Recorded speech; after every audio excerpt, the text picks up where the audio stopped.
Jao, ljudi. Čujem da ste proslavili sinoć 20. rođendan, kako je bilo? Odlično, odlično je bilo sjajno i toliko je bilo sjajno da smo morali doći ovdje još na desert. Na reprizu. Na desert ovdje doći u Zagrebu onako malo. Jao, ovdje je super, mogu zamisliti kako je bilo sinoć u Rijeci. Mrle? Baš jako lijepo, jako dirljivo bilo. Ste imali puno gostiju na rođendan? Imali smo jedno 70 gostiju, na 4 dodatne gitare, ovi dečki koji sviraju faderima, Downfallu. Onda smo imali zbor Jaka Primorja koji je pjevao, ne? Pa smo imali udaraljkaše, pa trubače, bras sekcije. Tako jedno 70 ljudi sve skupa, ne? Plesačice, riječke pičke. I 4000 oduševljenih prijateljica i prijatelja. Eto, tako da je bilo stvarno sjajno. Sve je pucalo po šavovima, emocije, sreća i kvaliteta. Najbolje kad je nešto ukusno, a kvalitetno. Vi ste jedni od retkih koji su uspjeli da spoje sve te stvari na istom mestu. Pa vidiš, to ti je male tajne velikih majstora. Pa evo, lijepo iz tvojih ustiju, lijepo čuti iz svačijih ustija, tvojih pogotovo. Pod brkovima ovako, da? Da, drago nam je to čuti. Zaista. Da vas pitam, Mrle, si zaspao?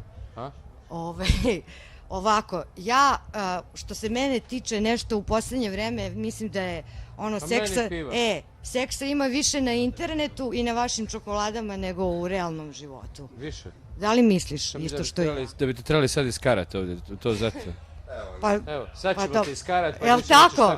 Ajde, evo Vanja, snimaj, ajde. Ajde malo mraka, ajde, ali ne, dobro, čekaj, ti nisi oženjen, Prlja, jeste, znači, jel? Ili i ti si oženjen? Neko treba iskarati, da više ne priča pizdarije, ja ću da karam. Dobro, super, ljudi, inspiracija.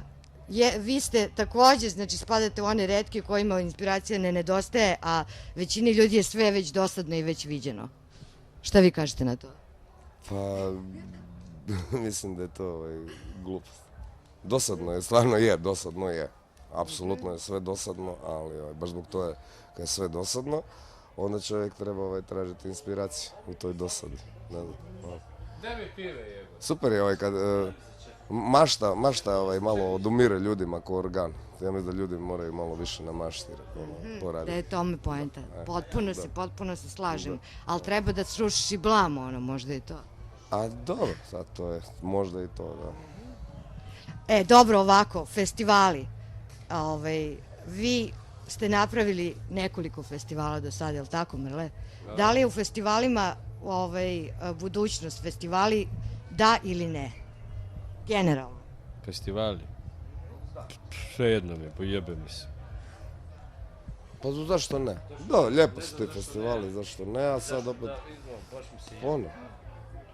Nekih ima, samo sad, znaš šta je možda problem, evo ako ih se previše nekako nakupi, a bojim se da se može to dogoditi, ako neko pukne, onda znaš kako ti to ide, onda cijeli lanac pati, ali mislim da će se vremenom iščistiti, što je festival i koji festival je atraktivniji. Na kraju krajeva glas naroda, posjećenost je najbitnije.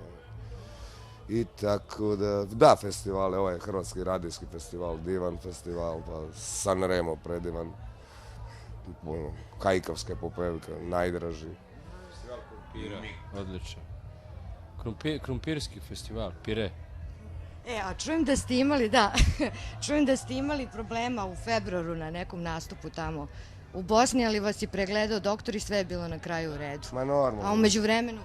Ma normalno, ljudi pušu na hladno, onda su malo puhali, došao doktor, puhao nam na tople guzice i shvatio da te guzice su ispravne i koncert je održan na veselje svih naroda i narodnosti, ne samo u Bosni i Hercegovini, nego i šire. I tako da je to bio jedan veliki čin ljubavi, dobrote i međurazumijevanja, ne znam kako bi to rekao. Lepo rečeno. Tolerancije. Bratstvo i jedinstvo, guzica, među guzicama, ne? Sve iste, sve različite, a sve iste i sve jednakih prava. Jedno te isto, Da, to. dupeljubiva aktivna koegzistencija. Išli u Bosnu i da se ustanovilo da je naša guzica slabija od bosanske. Pa kako to? Onda smo zvali zato Majmundi Nadžaba, došao pregledu guzice i rekao može i mi smo tako održali to. Dobro, koja je to modna linija koju će Let 3 promovisati u narednih 20 godina? Biti će to modna linija nožnih palaca. Nožnih palaca. Da, nožnih palaca pod pazuhom. To ćemo probati tako nekako. Palac preko glave, to. Dobro, evo kažu mi ovako, skrati, evo najkraće moguće, ili. Kratko i atraktivno ili dugo i misteriozno? Kako ili? Ili dugo i misteriozno? Dugo i misteriozno. Meni je to hula hop. Aha, kratko. Ili. Ili.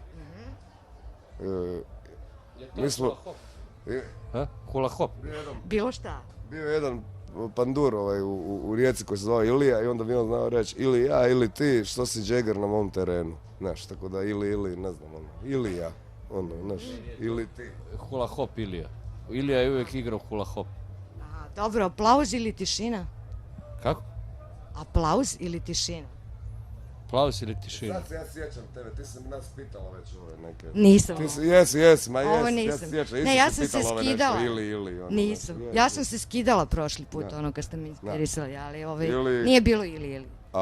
Ili, Aplauz ili čekaj da tišina? me kamera pogleda, ili gasi kameru ili šta?